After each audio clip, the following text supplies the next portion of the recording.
Oi, sétimo ano, tudo bem? Sejam muito bem-vindos a mais uma aula.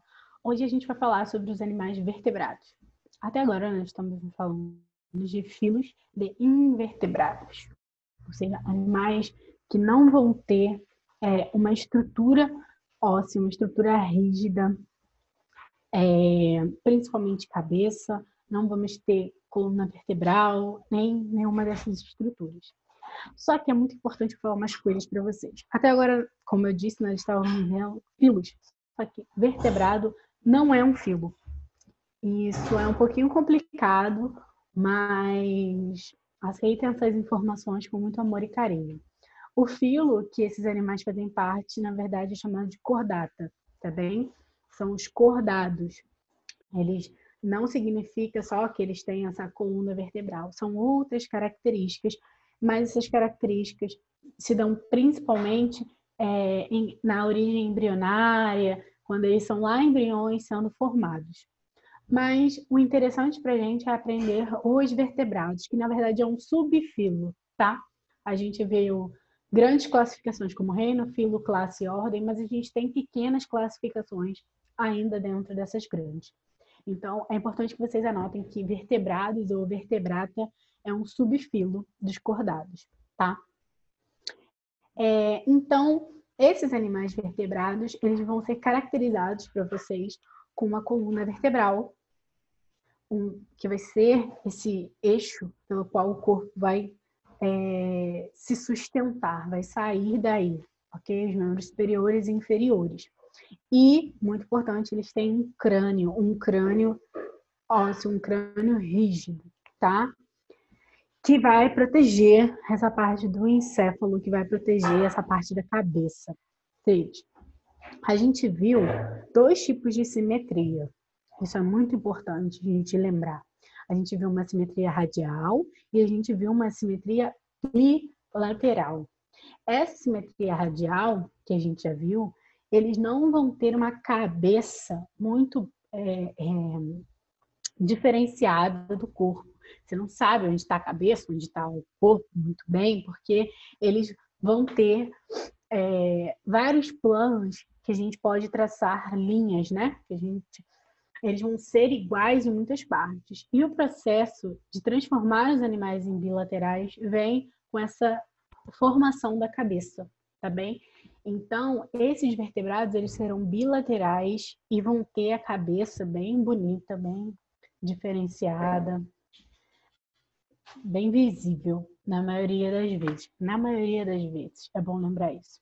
Até porque eles vão ter essa presença de crânio, que vai ser essa estrutura óssea para proteger esses órgãos sensoriais que a gente vai encontrar nessa parte da cabeça. Mas quem são os vertebrados? Os vertebrados são os animais que a gente mais conhece, né? A gente mais está acostumado. Sapos, aves, répteis, peixes e os mamíferos em geral. E que a gente conhece mais ainda os mamíferos. Vamos lá ver alguns desses vertebrados. A gente sempre vai começar pelos peixes, tá? Agora a gente precisa trabalhar um outro conceito. A gente viu que vertebrados, na verdade, é um subfilo. Agora eu vou falar uma coisa para vocês. Peixes não é um grupo de verdade, é um grupo falso. A gente chama de grupo falso, isso mesmo. Ele não vai ser um filo, ele não vai ser um subfilo, ele não vai ser uma classe, ele não vai ser uma ordem, ele não é nada. Ele é falso, ele é mentiroso. Mas a gente agrupa porque fica mais fácil de entender sobre esses animais, principalmente quando a gente está na escola ainda. É mais fácil eu chegar para vocês e falar assim, esses são os peixes, tá? Deixa eu diferenciar para vocês uma coisa, grupos verdadeiros de grupos falsos. Grupos verdadeiros, eles têm uma mesma origem, ok? O ancestral deles na evolução é o mesmo. É como se eles viessem de um mesmo lugar, de um mesmo território e fossem se diferenciando, ficando diferentes ao longo do tempo. Tempo evolutivo, tá? Milhares, milhões de anos. Vocês já são grandinhos, já dá para entender isso melhor. Já quando eu falo de um grupo falso, esses grupos falsos, eles na verdade vieram de vários lugares diferentes, ou seja, eles têm ancestrais diferentes, mas eles são agrupados juntos por uma facilidade de se aprender. Então, apenas também, peixes são um grupo fácil. Mas por que a gente vai juntar todos eles? Porque todos eles são aquáticos, todos eles vão se deslocar através de nadadeiras, pela musculatura deles, que vai ser um deslocamento, uma dança meio que lateral, né? Que é diferente, isso é muito legal de vocês verem. Reparem depois, vou até botar um vídeo para vocês. Reparem como peixes nadam, depois reparem como mamíferos aquáticos nadam. É diferente a natação desses animais, tá? Então, porque eles são de grupos diferentes, apesar de todos eles viverem na água, todos eles viverem na água. Então, os peixes, eles vão ter essa natação através da propulsão das nadadeiras, eles serão aquáticos, a maioria deles é ovíparo, mas a gente vai diferenciando aí um dos outros, e a maioria deles respiram através das brânquias, tá? Tem uma respiração branquial, mas a maioria. Como eu falei para vocês, eles são um grupo que vieram de lugares diferentes. Então não tem como eu pegar uma característica e atribuir a todos eles, porque eles são diferentes. Por isso que a gente vai aprender grupinho por grupinho, tá? Vamos começar com os peixes cartilaginosos. Professor, existem peixes cartilaginosos? Sim. Eles são chamados de condrictes, tá? São os tubarões e raias que vocês conhecem, um outro animal chamado quimera também, que é um peixe cartilaginoso de zona abissal, tá? De águas mais profundas. E aí, esses peixes cartilaginosos, o que vai caracterizar eles? Eles sim, são todos parentes, tá? Vieram todo mundo do mesmo lugar. Os condrictes, eles vão ter um esqueleto cartilaginoso. Eles não vão ter um esqueleto ósseo. Eles podem ter estruturas calcárias nessas cartilagens, mas não vai ser em todo o esqueleto. A maioria do esqueleto dele é feito de cartilagem. Tem até aquelas pomadas de cartilagem de tubarão e tal que as pessoas passam quando se batem. É isso. Eles são cartilaginosos. Tubarões, raias e as quimeras. Além disso, eles vão liberar para o ambiente a ureia, tá? A excreção deles é a ureia, que é diferente dos peixes ósseos, que a gente já vai ver, que é o que a gente está mais acostumado. Esses peixes cartilaginosos, eles vão ter basicamente essa estrutura que vocês estão vendo aqui, mas essa parte nem é a mais legal, nem é a mais importante aqui pra gente. Uma coisa que é muito legal, que tá falando ali naquela curiosidade, apesar dela dar um pouco de medo de tubarões, porque a gente não deve ter, tá? É que a mandíbula deles, mandíbula é esse osso que fica aqui em cima, o maxila é o de baixo e a mandíbula é o de cima. A mandíbula deles não é fusionada ao crânio, ou seja, eles têm a habilidade de projetar essa mandíbula para fora. Se a gente vê um vídeo de tubarão, obviamente eu vou colocar para vocês, que eu sempre coloco vídeos do que eu falo, né? Eles projetam a mandíbula para poder pegar as presas, tá bem? Porque essa mandíbula não é fixa ao crânio. A nossa é. Outro dia até uma aluna perguntou, professora, que a gente mexe a parte de baixo e não mexe a parte de cima? Porque esse osso é fusionado aos outros ossos do crânio. Esse daqui não. É como se eles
que todas elas vão ficar localizadas na parte do crânio, além de todos os peixes, a maioria deles, ter essa linha lateral, que é uma linha sensorial motora, tá? Eles conseguem perceber a mecânica do meximento da água.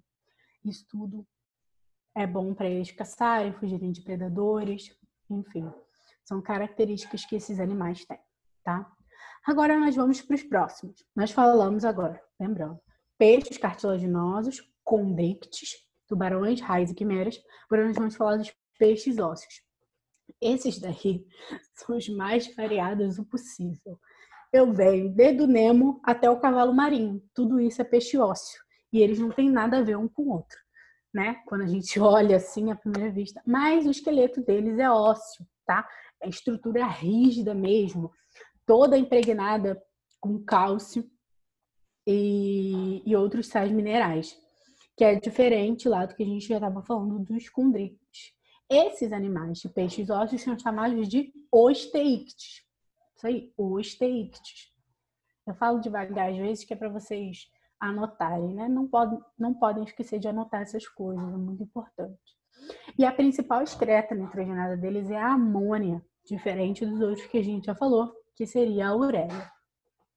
Além disso, eles têm algumas estruturas como a bexiga natatória. A bexiga natatória permite com que esses animais eles vão subir e descer na coluna d'água sem que eles explodam. Por que eles iriam explodir? Por conta de pressão. Quanto mais baixo na água, maior a pressão. Então, essa estrutura interna deles, a bexiga natatória, vai conseguir com que eles regulem essa pressão interna deles para que eles não explodam. Obviamente que um peixe que vive na superfície não pode ir lá para a zona abissal, mas ele pode descer um pouquinho na coluna d'água, ok? Essa é uma das características mais importantes. A gente pode falar também sobre a regulação osmótica desses peixes. Calma, vamos lá. Seria a regulação da água desses peixes, tá? Porque a gente imagina, pô, ele vive na água, tá cheio de água, então tá tudo certo, né? Só que ele vive na água cheio de água salgada. A maioria deles. Então a gente vai ter dois tipos diferentes de regulação: peixes de água doce e peixes de água salgada, tá? Os peixes de água salgada, como é que acontece? Eles vão beber a água vai entrar pela boca deles, ok? Por quê? Porque eles precisam da maior quantidade de água possível que eles conseguirem. Mas, professora, essa água está cheia de sal, por isso que eles têm uma estrutura especializada para expelir o sal nas brânquias dele. Então, ele bebe água, ele vai acumular esse sal para depois expelir, ok? Depois a gente fala um pouquinho discreto, porque eu acho que não cabe muito a vocês, não. Já os peixes de água doce, eles não bebem água, ok? Isso é uma coisa importante. Os peixes de água salgada bebem água, os peixes de água doce não bebem água. E os peixes de água salgada, eles têm uma parte especial nas brânquias para poder expelir esse sal extra. Além, não esqueçam da bexiga natatória. Essa é muito importante. Talvez seja questão de prova, não sei. E agora nós vamos falar um pouquinho sobre um outro tipo de peixe. São chamados de agnatos, que também é uma classificação que não é um grupo de verdade, mas a gente chama ele assim porque eles não têm mandíbula, tá bem? Eles são peixes que eles só têm o crânio e não tem a parte da mandíbula. A boca deles, deixa eu ver se tem uma fotinha mais bonita. Não tem uma fotinha aqui. Alguns deles são parasitas. E aí nós temos as lampreias, os peixes bruxas e as feiticeiras. Eles são animais que não vão ter essa mandíbula, só vão ter o crânio, chamados de agnatos. Eles são encontrados em águas doces e salgadas, tá bem? Pessoal, é isso. Façam os exercícios que vocês conseguirem dessas páginas, mas eu dei uma olhada nos exercícios, tem uns bem difíceis, então se vocês não conseguirem fazer, chama lá no Zoom. A gente vai resolver esses exercícios juntos também, tá? Mas tentem resolver sozinhos. Coloque o nome de vocês aqui embaixo, por favor. E é isso. Beijos. Até a próxima aula.